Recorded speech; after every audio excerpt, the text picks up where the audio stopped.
Howdy friends, Colter Brown here from the Northern Ag Network with our livestock market report. Well, the cattle futures in the month of April were sort of in like a bear, out like a bull. We saw the market really trending lower before finally finding its footing as the month wore on. Still though, we're seeing very strong prices across feeder cattle, cull cows and bulls, and definitely our bull sales as well. Now this month we're going to talk again about highly pathogenic avian influenza that's still causing uncertainty in the market. We'll look at estimates for corn production, what's driving demand for culls, talk about cattle supplies and the latest cattle on feed report, and run through some of our different market segments. First though, really want to thank the sponsor of our report, Nutrilix. Keeping your cows in condition and healthy is paramount during calving and rebreeding season. You're feeding for 2 calf crops, so choose a supplement proven to help maintain body condition scores and keep your cows and calves working for you. Contact your local Nutrilix dealer today. Well, a month ago we talked about highly pathogenic avian influenza being found in dairy cattle. Pretty strange situation. Well, it continued to evolve into April here. We saw at first just the great uncertainty regarding a disease like that jumping species, and then it kind of started to snowball from the fact that cows were getting it to then it was found in a dairy worker, and then remnants of the disease in pasteurized milk, whatever that means. The whole thing seems a bit overblown as the cows that get it go off feed, see reduced milk production, and then recover. The disease is not fatal in cattle. The one person who had it had pink eye symptoms, so not terribly severe, and the FDA says there's no risk to consumers through either the milk or meat supply. Nonetheless though, the market did plummet. We saw live cattle futures down about $10, but then we did see some recovery start to take place. Cattle futures finished the month not quite even with where they were, did lose a little bit of money, but gained quite a bit of it back from the low point. The feeder cattle market saw even steeper losses. At one point, we'd lost more than $20 over the course of 3 weeks, but much like the live cattle, the feeders did recover as the trade was reminded of the tighter supply of cattle and the fact that the cash feeder market never really did lose much ground. Now, the bird flu that in cattle is now being called bovine influenza A, some we have to continue to keep our eyes on. It's not been found in beef cattle yet, but that doesn't mean it's not there. We could see it resurface again. Hopefully moving forward, the market impacts will be more muted. As we look towards the cash-fed cattle trade, of course, that followed the futures lower like you'd expect. Actually, it took the cash longer to recover than the futures, took clear till the end of April. We were $5 to $6 lower on the live sales, averaging about $184, and the dress trade down $7 to $8 with the average at $294.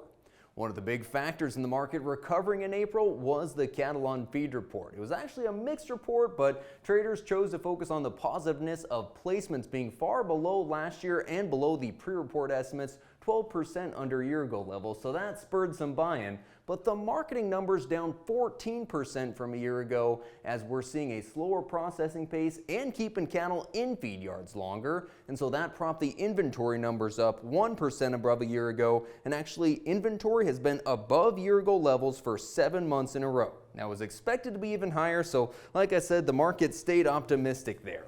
Profitability in the cattle feeding sector is down over 40% from where it was a year ago. The Sterling Beef Profit Tracker says that feed yards are still clearing $188 a head, so definitely still making some money. Really, it's the cost to source cattle that's pulled down profitability. It costs about 25% more to buy feeders this year, but the saving grace has been reduced cost of gain, about a third of what it was a year ago as we're looking at cheaper corn prices. In April, we saw the corn futures stay pretty steady, about $4.40 a bushel, whereas a year ago we were at $5.45. So still talking cheaper corn.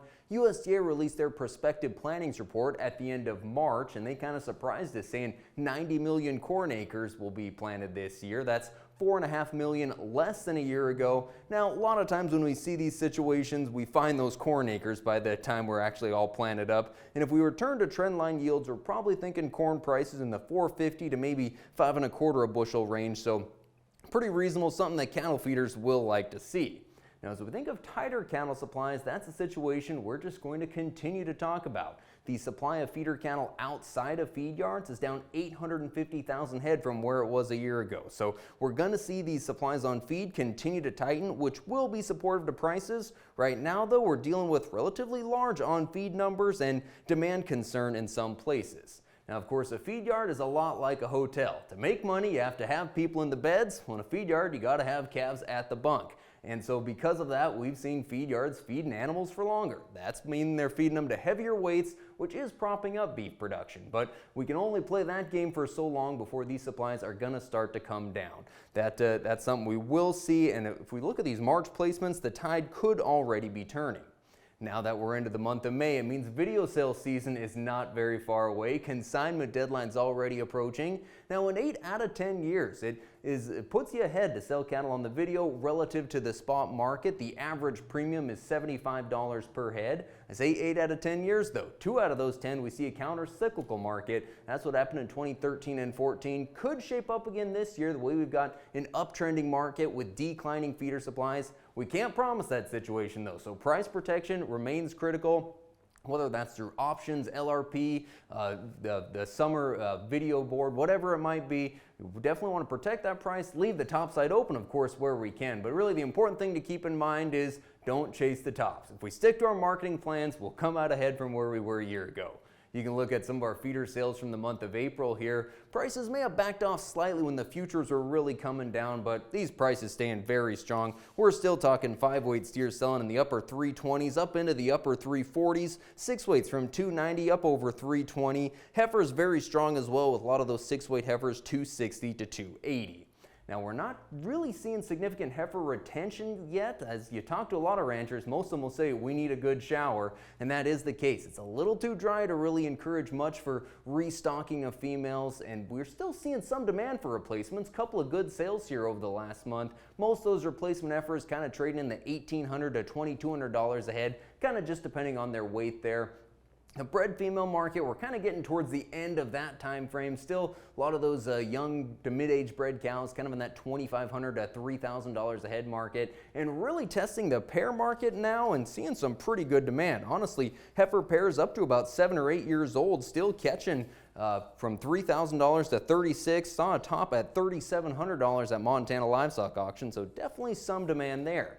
We talk about this cull market, and it's being driven by the demand for lean 90s trim. We've got summer grilling season around the corner, and so ground beef demand very strong. We're processing a lot less cows and bulls this year, so that's propped up the demand. Now, ranchers can see these strong prices, and so we've seen more cows and bulls come to market. That's created a bit more disparity in the prices, so the lean cows may be seeing a bit of pressure, but your bigger fleshy cows still in that $130 to $140 money. Bulls anywhere from $130 to $160. We've seen some of these bulls pound out to over $4,000 a head, some cows up over $2,500. So I'd say still a historically strong way up market.